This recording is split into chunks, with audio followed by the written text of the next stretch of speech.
Hi there, Life Coach Carrie Bailey here, and we are on our last week of talking about balance. And you guys, I filmed those first three videos on balance all in a row, all together, but I didn't want to film the last one because I wanted to walk this journey with you and then be able to come to you with just some real raw feedback about how it went. And you guys, it has kicked my tail feathers. Last Saturday, I ended up in a hard, but in the end, good conversation with my husband, in which he just pointed out a hard truth, which was ministry, the work that I do, was getting to have number one place in my priorities.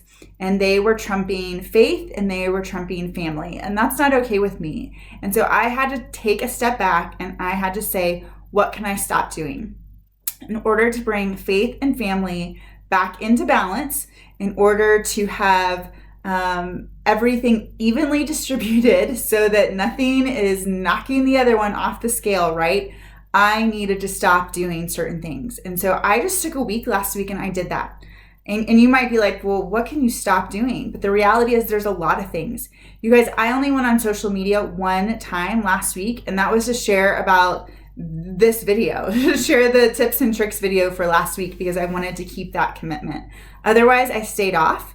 I didn't make social media graphics for social media. And you guys, you don't even realize how much time we give out to social media. It's amazing how much time you can save in your day not giving it out to social media.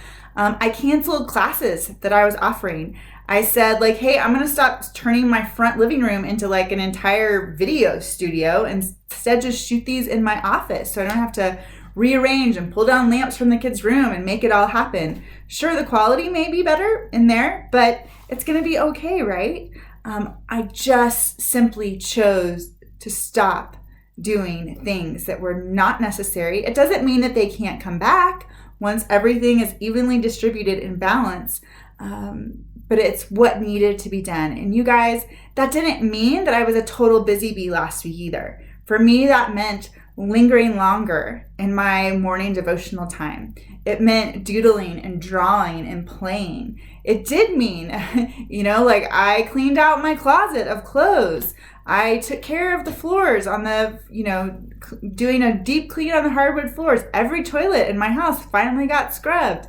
So I did take care of the tangibles, but I also remembered what it looked like to just have more time to breathe, more time to make sure when my family was watching, even if they're just down watching a show like Survivor, I'm going to be there. I'm going to let my daughter be on my lap instead of be sorry, honey, I need to make social media graphics. So, don't get on my lap so I can move my elbows kind of thing.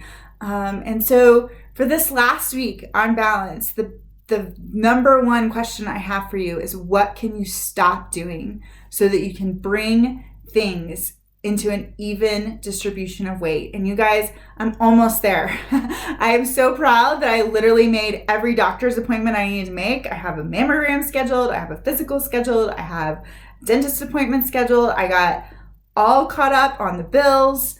I started to be able to think about holidays and Christmas and Thanksgiving and what does that need to look like and where do I need to get with that? And so I'm bringing into order my personal to-do list that was way not evenly distributed with my other to-do lists, and I'm getting that caught up so that I can live a life in balance. And so again, this last week of our series on balance, I would ask you, what is it that you need to stop doing, cease, give up, so that you can remember that God is God and you are not?